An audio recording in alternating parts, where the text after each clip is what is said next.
Everyone, कैसे हैं आप सब लोग। दोस्तों आज हम पढ़ने जा रहे हैं balance of payment. Macro economics की बुक का ये एक इंपॉर्टेंट चैप्टर है। आइए इसे आसान तरीके से समझते हैं। बैलेंस ऑफ पेमेंट है क्या?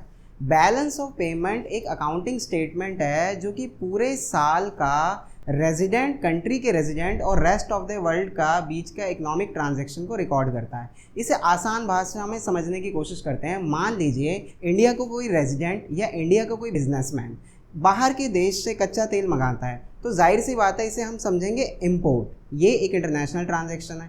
सेम उसी तरीके से मान लीजिए इंडिया का कोई बिजनेसमैन अपनी मेडिसिन्स या अदर किसी प्रोडक्ट्स को बाहर के देश या दूसरी कंट्री को बेचता है, तो इसे हम कहते हैं एक्सपोर्ट। तो किसी भी तरह के इंटरनेशनल इकोनॉमिक ट्रांजैक्शन का रिकॉर्ड रखना ये बैलेंस ऑफ पेमेंट के अकाउंटेंट स्टेटमेंट का पार्ट होता है। तो आप इसे डेफिनेशन से समझने की कोशिश करते हैं कि बैलेंस ऑफ पेमेंट की डेफिनेशन कैसे होगी।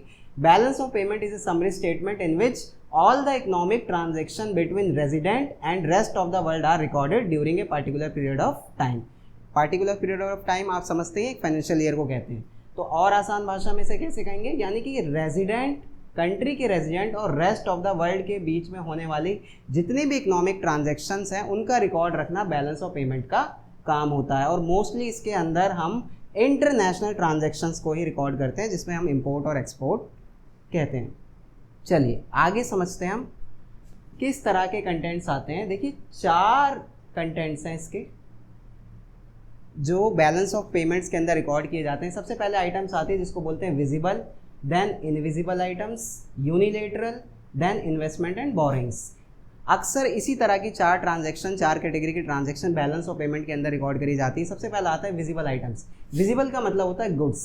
देखिए मान लीजिए इंडिया के किसी रेजिडेंट या बिजनेसमैन ने बाहर से, जैसे मैंने बताया, कच्चा तेल मंगाया, इलेक्ट्रॉनिक्स का सामान मंगाया, टेक्सटाइल का सामान मंगाया, किसी भी तरह की मर्चेंडाइज आइटम मंगाई, तो जाहिर सी बात है जब उसने मंगाया, इंपोर्ट किया, तो पैसा आपका गया। तो पैसा जब गया तो वो आता है डेबिट साइड में।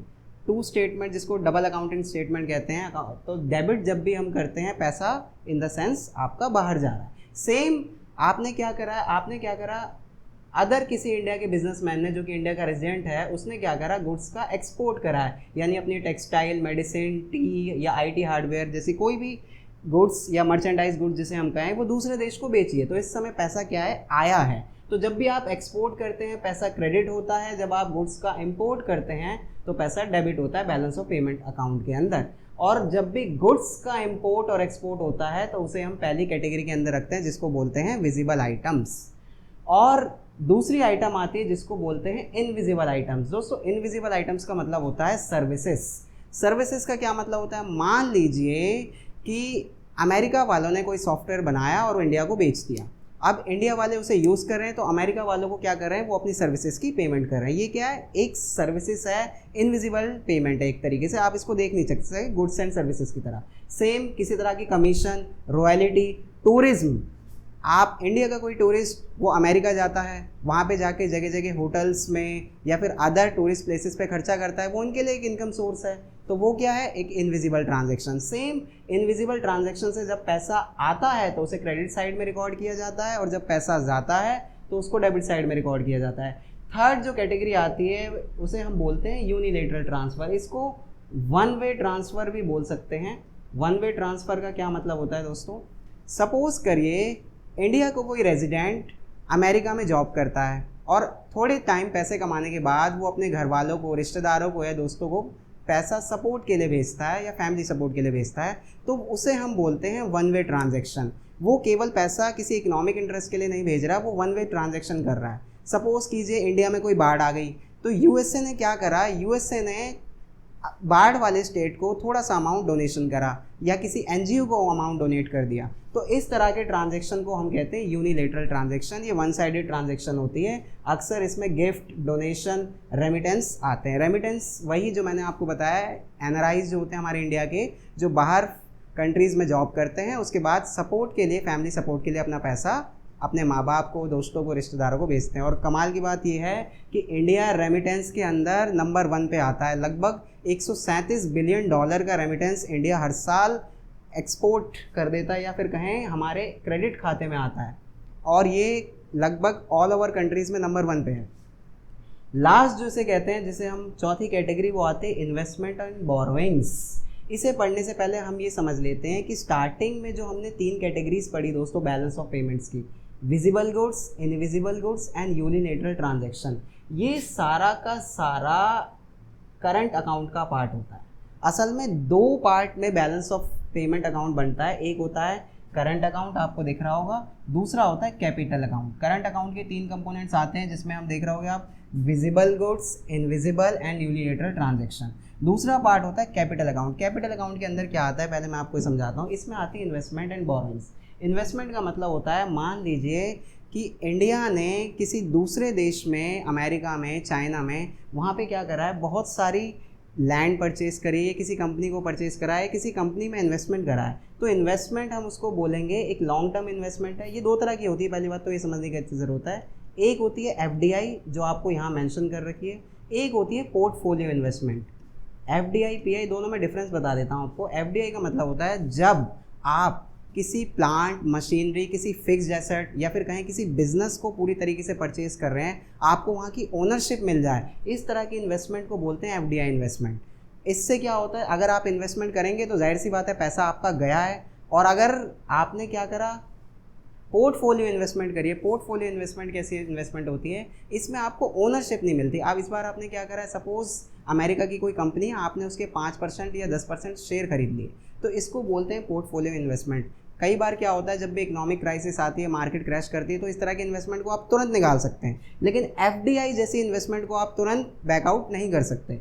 इसलिए पोर्टफोलियो इन्वेस्टमेंट जो होती है वो थोड़ी रिस्की होती है। दूसरी चीज़ ये भी ध्यान रखनी होती है कि पोर्टफोलियो इन्वेस्टमेंट भी अगर आपने किसी कंपनी में 10% से ज़्यादा का इन्वेस्ट कर रखा है, यानी 9.99 से 10 या 10 से ज़्यादा इन्वेस्ट कर रखा है, तो वो पोर्टफोलियो इन्वेस्टमेंट भी FDI ही मानी जाती है। पोर्टफोलियो इन्वेस्टमेंट तभी पोर्टफोलियो मानी जाएगी जब आपने कंपनी का शेयर 10% से कम का ले रखा है, क्योंकि 10% से ज़्यादा किसी भी कंपनी का अगर आप शेयर खरीद लेते हैं तो आप उसके मैनेजिंग डायरेक्टर के एज ए पार्ट बन जाते हैं, आप उस कंपनी के ओनरशिप के पार्ट बन जाते हैं और उस कंपनी की डिसीजन कैपेसिटी आपके पास आ जाती है। तो अभी आपने समझा इन्वेस्टमेंट। बोरोइंग्स का क्या मतलब होता है, बोरोइंग्स इन द सेंस कि कभी भी किसी भी रिक्वायरमेंट के लिए इंडिया ने IMF से, इंटरनेशनल इंस्टीट्यूशन से या अदर किसी कंट्री से लोन लिया या किसी भी तरह के बोरोइंग्स ली, तो वो ट्रांजैक्शन भी इसके अंदर रिकॉर्ड होती है। अब सबसे समझने वाली बात है कि इन्वेस्टमेंट एंड बोरोइंग जो है वो कैपिटल अकाउंट का पार्ट होती हैं, और इनविजिबल, विजिबल और यूनिलेटरल ट्रांसफ़र की जो कैटेगरीज होती है वो करंट अकाउंट का पार्ट होती है। करंट अकाउंट और कैपिटल अकाउंट को मिलाकर हमारा बैलेंस ऑफ पेमेंट अकाउंट बनता है।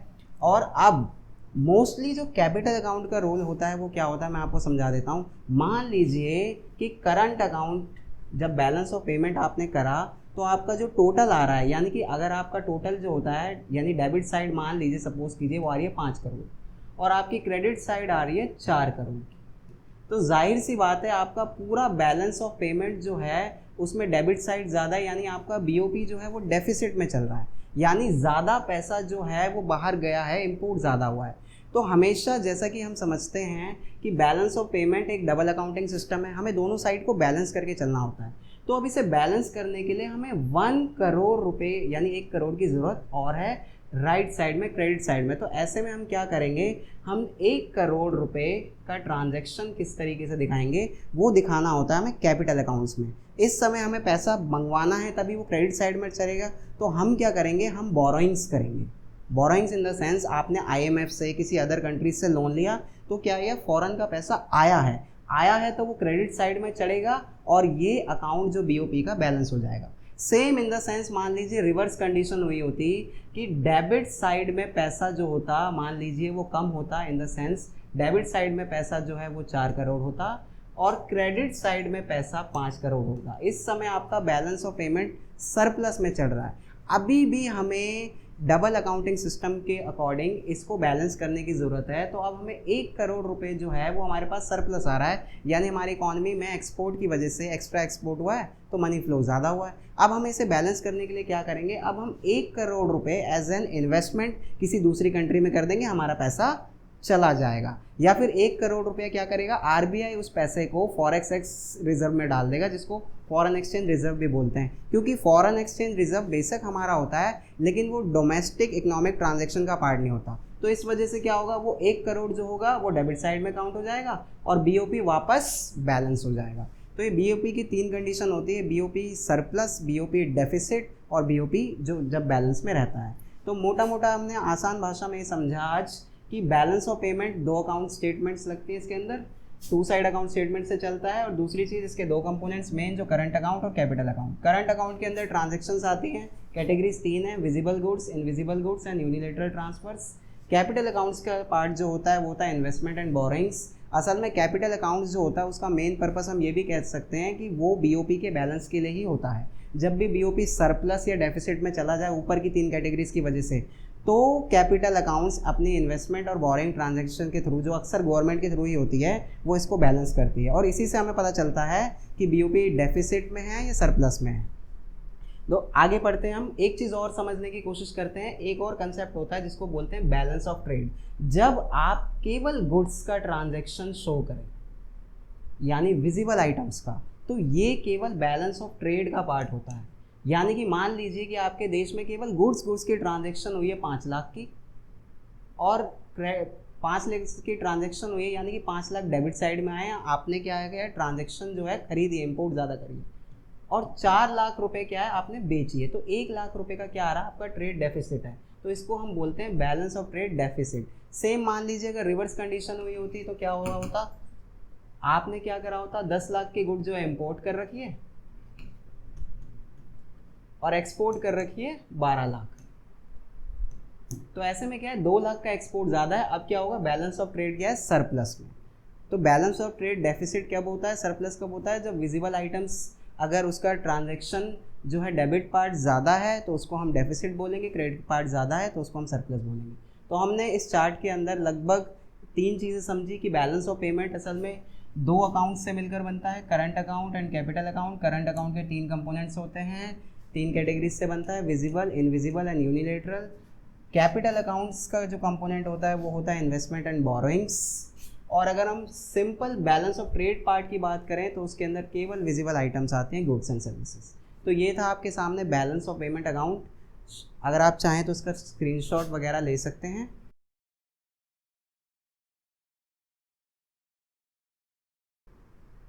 चलिए आगे समझते हैं। अगला जो टॉपिक है वो हमारा ऑटोनॉमस आइटम्स और अकोमोडेटिंग आइटम्स। इसको हम ऑटोनॉमस ट्रांजैक्शन भी बोल सकते हैं और अकोमोडेटिंग ट्रांजैक्शन भी बोलते हैं। इसका मतलब क्या होता है, लास्ट पार्ट में जब आपने पढ़ा था, बैलेंस ऑफ पेमेंट जो है वो 2 कैटेगरीज के अंदर बन रहा था, करंट अकाउंट और कैपिटल अकाउंट। करंट अकाउंट के अंदर ट्रांजैक्शन हो रही थी 3 कैटेगरी के अंदर, visible, invisible and unilateral transfer. तो जब भी हम विजिबल आइटम्स की ट्रांजैक्शन कर रहे थे जिसके अंदर गुड्स आ रही थी, इनविजिबल आइटम की ट्रांजैक्शन कर रहे थे जिसके अंदर सर्विसेज आ रही थी, तो जब भी आप ट्रांजैक्शन कर रहे थे आपका इकोनॉमिक इंटरेस्ट था, यानी आप वो प्रॉफिट कमाने के लिए कर रहे थे, वो रेजिडेंट और रेस्ट ऑफ द वर्ल्ड के बीच में हो रही थी। तो इस तरह की ट्रांजैक्शन को टिपिकली हम कहते हैं ऑटोनॉमस ट्रांजैक्शन या ऑटोनॉमस आइटम्स। सेम क्या हो रहा था, एंड में जब इन ट्रांजैक्शन का साल के एंड में रिकॉर्ड बनाया जा रहा था तो बीओपी क्या हो रहा था, या तो कभी वो सरप्लस में आ रहा था या फिर कभी वो डेफिसिट में आ रहा था। तो जब भी वो सरप्लस या डेफिसिट में आ रहा था तो हम उसे क्या कर रहे थे, हम उसे कैपिटल अकाउंट की मदद से बैलेंस करने की कोशिश कर रहे थे। जैसे कि बीओपी जब सरप्लस में आया, इकोनॉमी के अंदर पैसा ज़्यादा आया, तो आपने उसे बैलेंस करने के लिए क्या करा, उस पैसे को एज एन इन्वेस्टमेंट दूसरी कंट्री में इन्वेस्ट कर दिया। तो उस तरह की ट्रांजैक्शन को हम बोलते हैं अकोमोडेटिंग ट्रांजैक्शन या अकोमोडेटिंग आइटम्स। सेम उसी तरीके से जब बीओपी का पैसा आपने डेफिसिट में हो गया तो आप क्या है, पैसा आपके पास कम है तो आपको पैसे की ज़रूरत है, तो आपके देश ने क्या करा, आईएमएफ से या अदर किसी कंट्रीज से लोन ले लिया या बोरोइंग्स ले ली। तो अब क्या हो गया, बीओपी दोबारा सरप्लस में हुआ। तो आप जब भी बीओपी को सरप्लस या डेफिसिट से बचाने के लिए या फिर कहें उसे बैलेंस के लिए ट्रांजैक्शन करते हो तो उस तरह की ट्रांजैक्शन या उस तरह की इकोनॉमिक आइटम्स को हम अकोमोडेटिंग आइटम्स बोलते हैं। तो 2 तरह की ट्रांजैक्शन हमने समझी, ऑटोनॉमस और अकोमोडेटिंग। ऑटोनॉमस का मेन जो रीज़न था वो था इकोनॉमिक पर्पस होता है, प्रॉफिट मोटिव, और दूसरा अकोमोडेटिंग का क्या होता है कि ये ट्रांजैक्शन अक्सर बीओपी के सरप्लस और डेफिसिट को मैनेज करने के लिए की जाती है। चलिए एक बार डेफिनेशन पढ़ लेते हैं ऑटोनॉमस आइटम की और अकोमोडेटिंग आइटम्स की। देखिए डेफिनेशन लिखी है, transaction undertaken for private independent reason typically profit, यानी वो ट्रांजैक्शन जो कि अंडरटेकन ली जाती है ज़्यादातर किसके लिए, इकोनॉमिक इंटरेस्ट के लिए, प्रॉफिट के लिए। उस तरह की ट्रांजैक्शन को हम ऑटोनॉमस ट्रांजैक्शन या ऑटोनॉमस आइटम्स कहते हैं, जो कि बीओपी का ओवरऑल बैलेंस डिसाइड करते हैं कि वो सरप्लस में जा रहा है या फिर डेफिसिट में जा रहा है। अकोमोडेटिंग ट्रांजेक्शन या अकोमोडेटिंग आइटम्स की डेफिनेशन क्या है? Transaction undertaken by the government और central bank to manage the surplus और डेफिसिट, यानी उस तरह की ट्रांजेक्शन जो बीओपी के सरप्लस और डेफिसिट को मैनेज करने के लिए ली जाती है, इस तरह की ट्रांजेक्शन को हम अकोमोडेटिंग आइटम्स या अकोमोडेटिंग ट्रांजेक्शन कहते हैं। Example, use of forex reserve, borrowing from international sources, managing BOP balance. और ऑटोनॉमस का एग्जाम्पल क्या है? Import and export of goods and services, foreign investment FDI. तो ये था बैलेंस ऑफ पेमेंट चैप्टर। तो इसी के साथ हम चैप्टर को ओवर कर रहे हैं। उम्मीद है आप सभी को ये वीडियो पसंद आई होगी। अगर आपको ये वीडियो पसंद आई तो प्लीज़ इस वीडियो को ज़्यादा से ज़्यादा लाइक, शेयर एंड सब्सक्राइब करें। और साथ ही आप हमारे सोशल मीडिया हैंडल्स को फॉलो कर सकते हैं। देखिए यूट्यूब, इंस्टा, फेसबुक, हम तीनों पे अवेलेबल हैं। और आप हमारी वेबसाइट पर भी विजिट कर सकते हैं www.nextgenstudy.in। और इसी के साथ आप हमारे चैनल्स के साथ जुड़े रहें। रेगुलर अपडेट्स आपको इस चैनल पे मिलती रहेगी। Thanks for watching.